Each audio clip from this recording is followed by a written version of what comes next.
Sékou était un homme bon, connu dans son village pour sa générosité et son dévouement à sa famille. Mais la pauvreté qui le frappait était implacable, comme une malédiction qui semblait ne jamais vouloir se lever. Chaque jour, il voyait ses enfants grandir avec des ventres vides, leurs yeux autrefois brillants ternis par la faim. Amadou, l'aîné, devait souvent manquer l'école pour aider son père dans les champs. Fatou, sa fille, rêvait de devenir enseignante, mais ses cahiers restaient souvent vides, faute d'argent pour acheter des fournitures. Quant au petit Kébé, il était constamment malade, son corps fragile incapable de supporter la malnutrition. Un soir, après une journée particulièrement difficile où il avait vu ses cultures ravagées par une invasion de criquets, Sékou s'assit sous le grand baobab au centre du village, le cœur lourd. C'est alors qu'il fut approché par un homme qu'il ne connaissait pas. Cet étranger, avec ses vêtements sombres et son regard perçant, semblait savoir exactement ce que Sékou ressentait.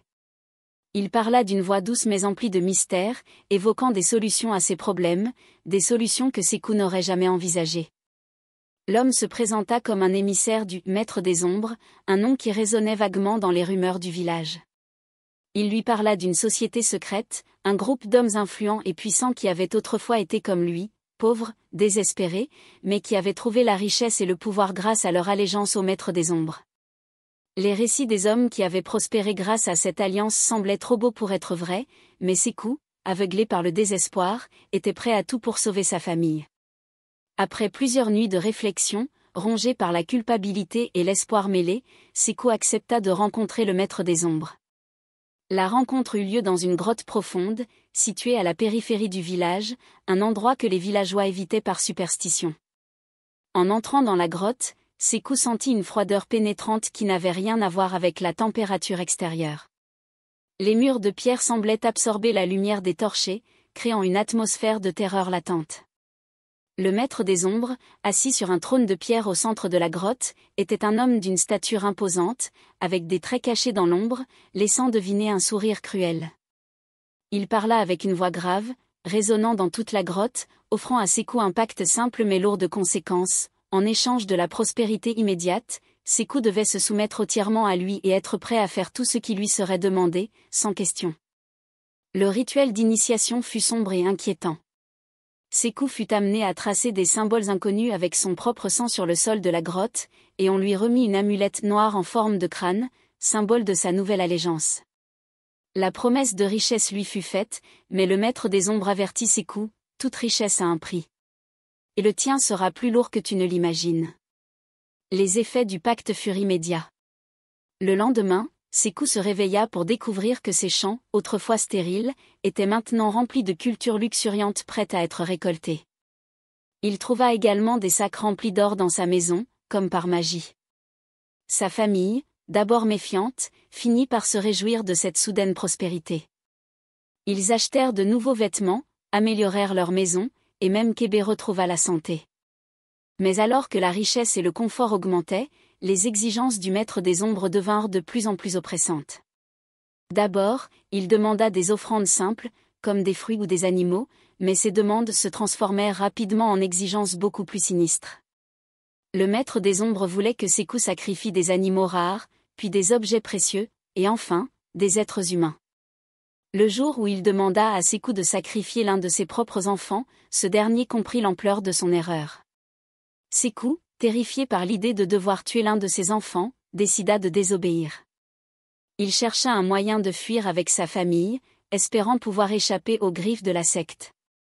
Mais dès qu'il eut tenté de fuir, des événements étranges commencèrent à se produire. Ses cultures prospères commencèrent à flétrir du jour au lendemain, son or se transforma en poussière, et la santé de Kébé se détériora rapidement. Paniqué, Sékou emmena sa famille dans les montagnes, cherchant à échapper au Maître des Ombres. Ils se cachèrent dans une caverne profonde, espérant trouver refuge. Mais une nuit, alors que la famille tentait de dormir, ils furent réveillés par des bruits inquiétants. La grotte était envahie par une ombre vivante, une entité sans visage mais remplie de malice. C'était le Maître des Ombres, venu réclamer ce qui lui avait été promis. Dans un ultime acte de désespoir, Sékou tenta de raisonner l'entité, implorant pour la vie de ses enfants. Mais le Maître des Ombres était impitoyable. « Tu as fait un pacte avec moi, Sékou, et il n'y a pas de retour en arrière, dit-il, sa voix résonnant comme un tonnerre dans la grotte. Sékou regarda, impuissant, alors que l'ombre enveloppait ses enfants. Amadou, Fatou et Kébé furent pris un à un, leurs cris se mélangeant à l'écho lugubre de la grotte. Amina, hurlant de douleur, se précipita pour sauver ses enfants, mais elle aussi fut engloutie par les ténèbres. Sékou, à genoux, pleurant toutes les larmes de son corps, réalisa alors qu'il avait tout perdu. Le maître des ombres se tourna une dernière fois vers Sékou, maintenant seul dans l'obscurité. « Tu as échoué, Sékou. Et ton échec sera une leçon pour tous ceux qui voudraient défier le pouvoir des ombres. » Puis, dans un tourbillon de ténèbres, l'entité disparut, laissant Sékou seul avec le poids insupportable de sa tragédie. Les jours suivants, les villageois trouvèrent Sékou errant sans but à la périphérie du village, le regard vide, le corps émacié. Il murmurait des paroles incohérentes, revivant sans cesse la perte de sa famille. Aucun de ceux qui l'entendaient ne comprenait vraiment ce qu'il avait vécu, mais tous savaient qu'il était devenu un homme brisé, hanté par des forces qu'il ne comprenait pas.